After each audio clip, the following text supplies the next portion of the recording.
Hey everyone, 2025, y'all. Woo!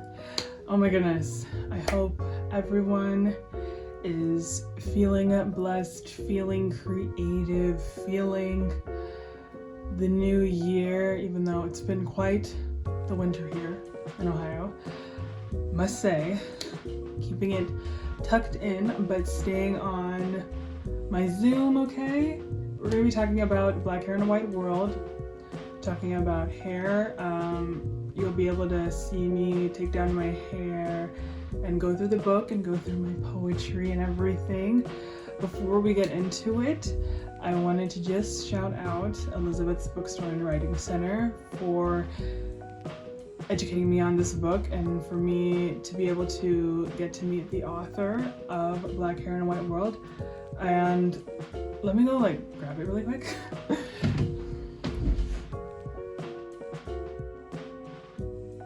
Black Woman Bookstore here in Akron. It is no longer, unfortunately, going to be a physical bookstore. However, you can still shop and check out this book on bookshop.org. I have a link down below.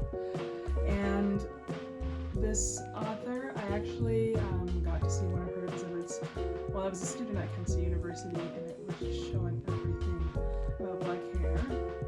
And it was called the Textures Exhibit. I got a chance to hear a conversation led by my colleague at the time, who teaches Afrofuturism at John Carroll University in Cleveland, Ohio. And I decided, oh my goodness, I want to attend this. I want to learn more about it, and my colleague also recommended this book to me as well. And then as I began to read this book, and you guys will see me go into more of the book because I have not read the entire book. This book is more of, I wouldn't say like an academic read, but it's not like going to be a full oh my goodness, this is like a college book kind of thing. And I love how the images in the book and how it's told by different perspectives and told from different points of view. So let's get into a little bit of the book. I didn't want to go so much into, but we'll start in the beginning. And part 1 talks about black hair and print advertisements.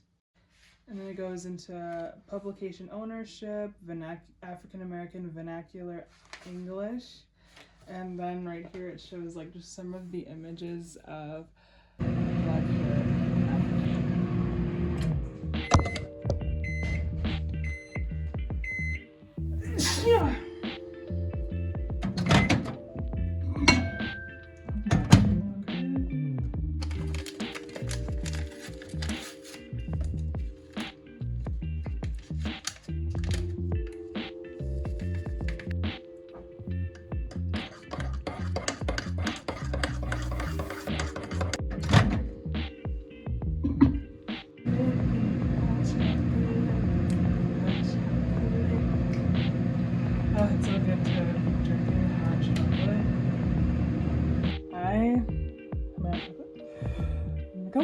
Ooh.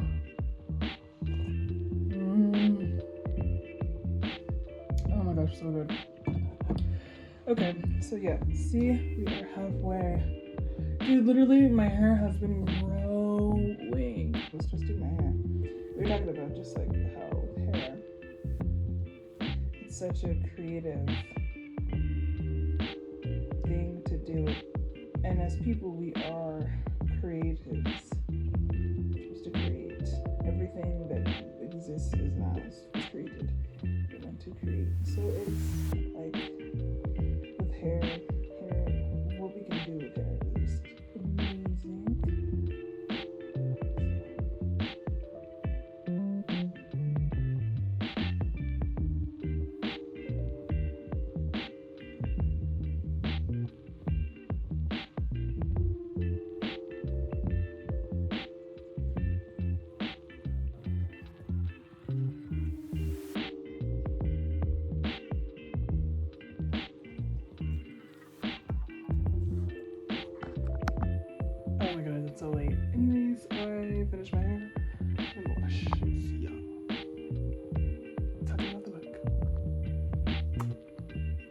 next following day, and we're going to talk a little bit about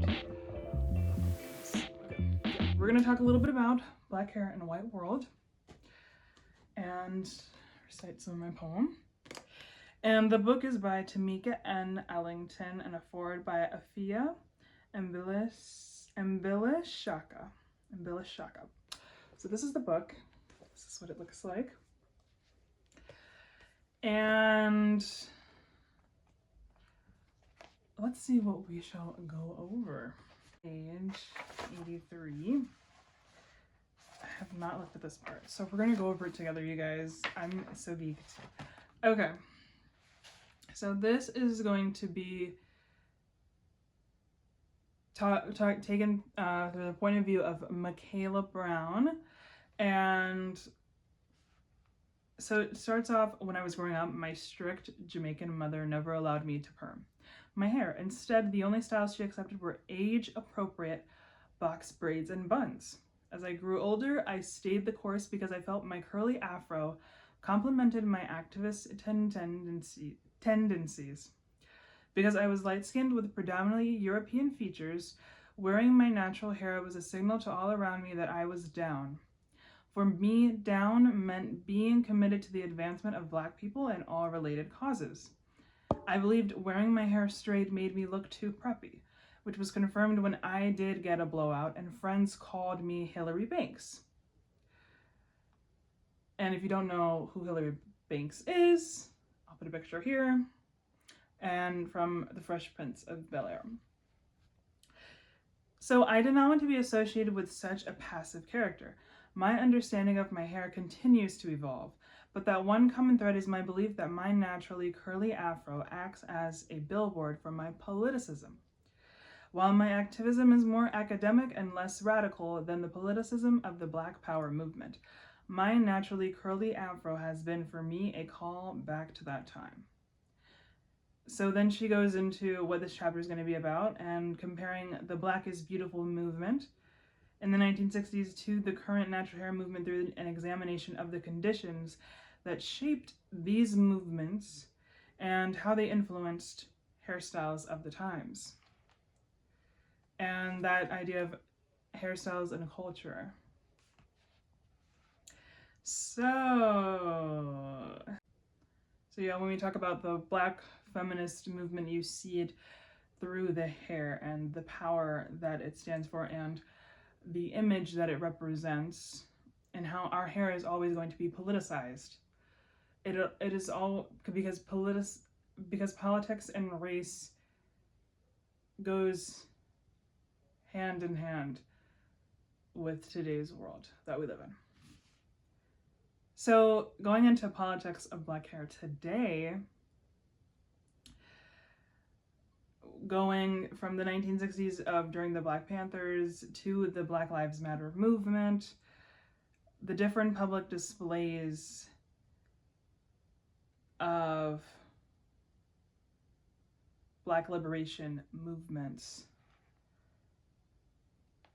and how our hair stands at the forefront, whether you see it in this image or you see it in this image. Both of these images show how much evolution is in our hair. So we go into the politics of professional, quote unquote, professional Black hair. And even going into that, what do we even consider being professional when it comes to our hair? Most of the time we have to have our hair tucked back. Can't be all out like this. It can't be so creative or extraordinary of how we seem to fit. It has to fit the white standard of white professionalism. And then we see it in all these different laws coming out specifically nowadays to protect our crown, the crown that we have, and what does it mean for us? The hair is signifying being a crown. And what does a crown mean?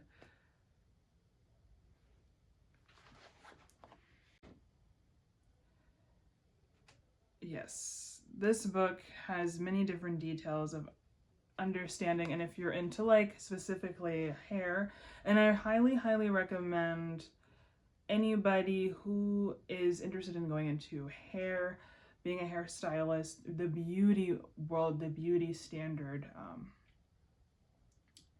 and anybody that's just into beauty content, to be able to read this, to understand the history of our hair. And when it comes to race and politics with our hair and all these different factors, because we can't just look at it as just being beauty with our hair.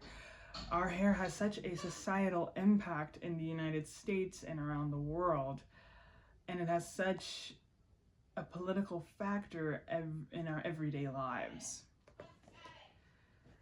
So I want to go over my poem. I got it written here in my cute florally journal. Trust in me as I take you on my story. An image I create for you can only be transcribed by those who have lived this experience. What they call the Black experience. The experience of hair, hair that is energy, requires my time, my presence, my energy, my essence. See, hair is a magical gift, ever changing with the touch of care, a love bright as the sun.